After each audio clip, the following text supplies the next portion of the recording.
Arrivés près de Jésus, ils lui dirent: Jean le Baptiste nous a envoyés te demander: Es-tu celui qui doit venir, ou devons-nous en attendre un autre? À cette heure-là, Jésus guérit beaucoup de gens de leurs maladies, de leurs infirmités et des esprits mauvais dont ils étaient affligés. Et à beaucoup d'aveugles il accorda de voir. Puis il répondit aux envoyés: Allez annoncer à Jean ce que vous avez vu et entendu. Les aveugles retrouvent la vue, les boiteux marchent, les lépreux sont purifiés, les sourds entendent, les morts ressuscitent, les pauvres reçoivent la bonne nouvelle. Heureux celui qui ne trébuchera pas à cause de moi. Acclamons la parole de Dieu.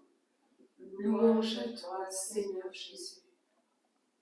Dans l'évangile d'aujourd'hui, nous voyons Jean-Baptiste, le précurseur, dont la mission, c'était de préparer le chemin du Seigneur, préparer le peuple d'Israël pour qu'il reçoive le Messie, pour qu'il reconnaisse quand le Messie viendrait et qu'il puisse l'accueillir comme Messie d'Israël. Et Jean-Baptiste se trouve en prison, emprisonné par le roi Hérode, parce qu'il avait osé lui reprocher d'avoir pris comme femme la femme de son frère. Et Jean-Baptiste se trouve en prison et se demande, mais est-ce que j'ai réalisé ma mission ou pas? Et alors il appelle deux de ses disciples parce que lui-même entend parler par ses disciples de ce que Jésus fait, et il envoie deux de ses disciples à Jésus pour leur demander: Es-tu celui qui doit venir, ou devons-nous en attendre un autre? En d'autres paroles, es-tu le Messie dont j'ai préparé la venue, ou bien est-ce qu'il y en a un autre? Est-ce que ma mission est accomplie, ou est-ce qu'elle n'est pas encore accomplie? Et alors, arrivés près de Jésus, les disciples lui disent: Jean le Baptiste nous a envoyé te demander: Es-tu celui qui doit venir, ou devons-nous en attendre un autre? Et Jésus répond d'une façon peut-être étrange pour nous, mais il ne dit rien du tout pour d'abord. Et qu'est-ce qu'il fait? Jésus guérit beaucoup de gens de leurs maladies, de leurs infirmités et des esprits mauvais dont ils étaient affligés. Et à beaucoup d'aveugles, il accorda de voir.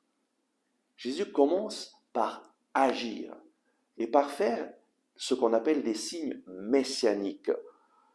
Et puis il dit aux envoyés: Allez annoncer à Jean ce que vous avez vu et entendu. Les aveugles retrouvent la vue, les boiteux marchent, les lépreux sont purifiés, les sourds entendent, les morts ressuscitent, les pauvres reçoivent la bonne nouvelle. Le peuple d'Israël devait reconnaître le Messie à travers des signes messianiques dont le Seigneur avait parlé à travers des prophètes, comme le prophète Isaïe. Et Jésus, au début de son ministère, prend le rouleau du prophète Isaïe, c'est dans Luc chapitre 4, verset 18, et il proclame cette prophétie d'Isaïe, et ensuite il se l'attribue à lui-même. L'Esprit du Seigneur est sur moi, parce qu'il m'a consacré par l'onction, il m'a envoyé annoncer la bonne nouvelle aux pauvres, il m'a envoyé pour rendre libres ceux qui sont opprimés, pour donner la vue aux aveugles et annoncer une année de grâce pour le Seigneur, une année de grâce du Seigneur. Ça, à travers ces paroles, le prophète Isaïe annonçait le Messie, quelqu'un qui redonne la vue aux aveugles, qui libère les opprimés, qui annonce la bonne nouvelle aux pauvres. Et Jésus dit: les aveugles retrouvent la vue, les boiteux marchent, les lépreux sont purifiés, les sourds entendent, les morts ressuscitent, les pauvres reçoivent la bonne nouvelle. Heureux celui qui ne trébuche pas à cause de moi. Jésus est en train de dire: voyez ce que j'ai fait, et ce que j'ai fait réalise les prophéties d'Isaïe, les prophéties des prophètes qui annoncent le Messie. Jésus, à travers ses actes, en guérissant les malades, en chassant les esprits mauvais, en redonnant la vie aux aveugles, à travers ses actes et ses paroles, réalise pleinement ce que le Messie devait réaliser. Jésus est le Messie. À travers cela, Jésus est en train de répondre à Jean le Baptiste, mais il répond aussi à nous tous, parce que Jésus est le Sauveur du monde. Et chacun d'entre nous a besoin de reconnaître en Jésus le Sauveur du monde. En fait, Jésus ne s'impose pas, mais il se propose à nous. Il se propose et il agit, et c'est à nous d'ouvrir nos yeux et de le rechercher. Il se propose à nous à travers des témoins, des personnes qui l'ont rencontré, des personnes qui ont fait l'expérience que Jésus est le Sauveur du monde. Moi, je me rappelle, à l'âge de 21 ans, de 22 ans, en 1990, pour la première fois, j'ai entendu des personnes qui m'ont témoigné de Jésus qui les avait sauvés, de comment Jésus avait transformé leur vie. En fait, j'avais déjà entendu d'autres personnes, mais ça ne m'intéressait pas du tout. Mais justement, à l'âge de 22 ans, j'ai passé à travers une crise existentielle. Et lorsque j'ai entendu des témoins, ça m'a interpellé. Et ces témoins m'ont invité à lire la parole de Dieu et à demander à Jésus, si vraiment tu existes, manifeste-toi, parle-moi. Jésus se manifeste non seulement à travers des témoins, mais aussi à travers la parole de Dieu. Mais c'est chacun d'entre nous qui doit prendre la parole de Dieu en main et chercher le Seigneur et lui demander, Seigneur Jésus, manifeste-toi, je veux te rencontrer. Ensuite, Jésus se propose à nous à travers ses actions, ce qu'il a fait durant sa vie, et à travers les actions de ses disciples. Il y a des disciples de Jésus aujourd'hui qui réalisent les mêmes œuvres que Jésus. Je me rappelle, j'avais entendu parler de ce père Emiliano Tardif, qui était même venu en Suisse. Il y avait eu des gens qui étaient guéris, mais à l'époque, ça ne m'intéressait pas du tout. Mais à travers le ministère de ce prêtre, des milliers de personnes ont retrouvé la santé, ont rencontré Jésus.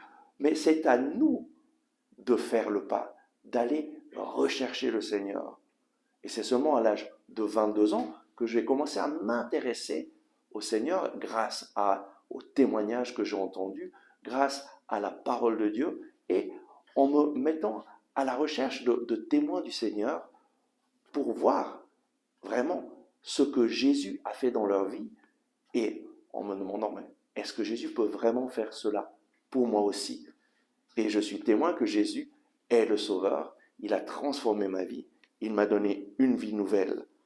Et donc Jésus ne s'impose pas, mais il se propose à nous. C'est à nous de le chercher. C'est à nous de le chercher à travers des témoins, à travers la parole de Dieu, à travers la prière. C'est à nous de l'accueillir dans nos vies. Comme nous avons vu dans la première lecture, le Seigneur le dit clairement à travers le prophète Isaïe, « Je suis le Seigneur, il n'y en a pas d'autre. » Ainsi parle le Seigneur, le Créateur des cieux, lui, le Dieu qui fit la terre et la façonna. C'est lui qui l'a créée pour être habité. Dieu a créé la terre pour nous les hommes, pour que nous puissions vivre une vie de communion avec lui. Et il répète, je suis le Seigneur, il n'y en a pas d'autre. Tournez-vous vers moi, vous serez sauvés. Oui, je suis Dieu, il n'y en a pas d'autre. Il n'y a pas d'autre Dieu que le Père de notre Seigneur Jésus-Christ. Et Jésus s'est fait homme pour venir nous parler du Père, pour venir nous sauver, pour venir nous réconcilier avec le Père.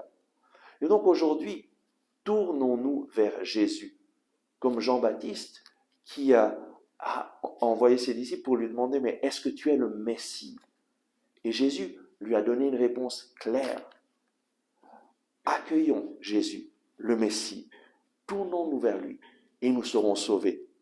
C'est à nous de le chercher en nous mettant à l'écoute de témoins de Jésus, de le chercher en nous mettant à l'écoute de sa parole et de le chercher dans la prière. C'est dans la prière que nous rencontrons notre Sauveur et notre Dieu. C'est à nous de l'accueillir. Saint Jean, dans son évangile au chapitre 1, verset 12, dit que Jésus est venu chez les siens, mais les siens ne l'ont pas accueilli.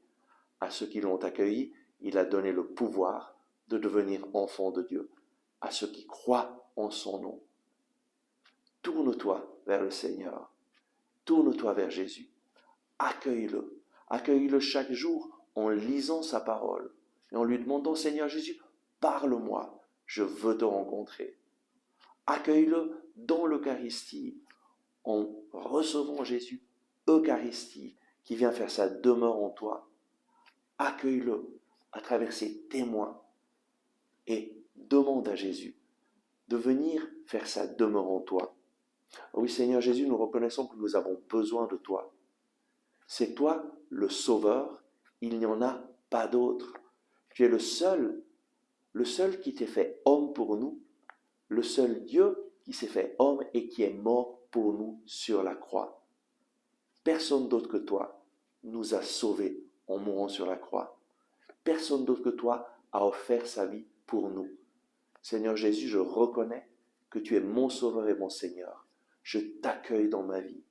Viens faire ta demeure en moi. Viens me sauver, viens me guider, viens me montrer le chemin à suivre. Je veux marcher avec toi tous les jours de ma vie. Amen. Merci d'avoir regardé ce message. J'espère que vous avez aimé.